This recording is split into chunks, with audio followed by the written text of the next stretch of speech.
অবশেষে বিয়ে পাগলা ছেলে তৌহিদ আফ্রিদিও বিয়ে করে ফেললো, আর তার ফ্যামিলি পার্সনকেই আজকে দেখাবো। তো চলেন শুরু করা যাক। এটা হচ্ছে আফ্রিদির শাশুড়ি, আর এটা হচ্ছে আফ্রিদির শালক শালিকা আর বোন জামাই। এটা হচ্ছে মা বোন আর বউ। এটা হচ্ছে কাকা শ্বশুর কাকা শাশুড়ি। এটা হচ্ছে দাদি শাশুড়ি আফ্রিদির।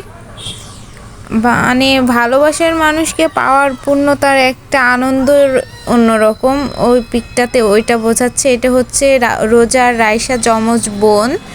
অনেকেই ভাবতো রোজার রায়সা যেহেতু যমজ বোন, চেহারায় দেখতে অনেক মিল, অনেকেই রোজাকে আবার রায়সা ভাবে, যে কারণে রোজার আগে বিয়ে হয়েছে। রোজাকেই অনেকেই ভাবছে হয়তো বা এইটাই তৌহিদ আফ্রিদির বউ, কিন্তু না, ওইটা হচ্ছে তৌহিদ আফ্রিদির শালিকা। যে ছেলেটা বিয়ে করে সারাক্ষণ বাড়ি মাথায় করে রাখতো, সেই ছেলেটা বিয়ে করলো, কিন্তু তার বিয়ের ব্লগটা আর বানানো হলো না।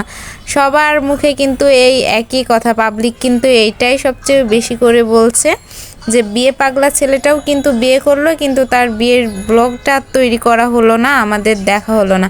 কিন্তু আদৌ তৌহিদ আফ্রিদি ব্লগ বানাইছে কিনা এটা তো আর আমাদের বলেনি যে আমরা জানবো, কিন্তু অনেকেই না জেনে এইরকম ভুলভ্রান্তি কথা বলছে। যদি ব্লগ বানায় নেক্সট টাইমে তৌহিদ আফ্রিদির বিয়ের ব্লগ দেখা হবে। সেই পর্যন্ত সবাই ভালো।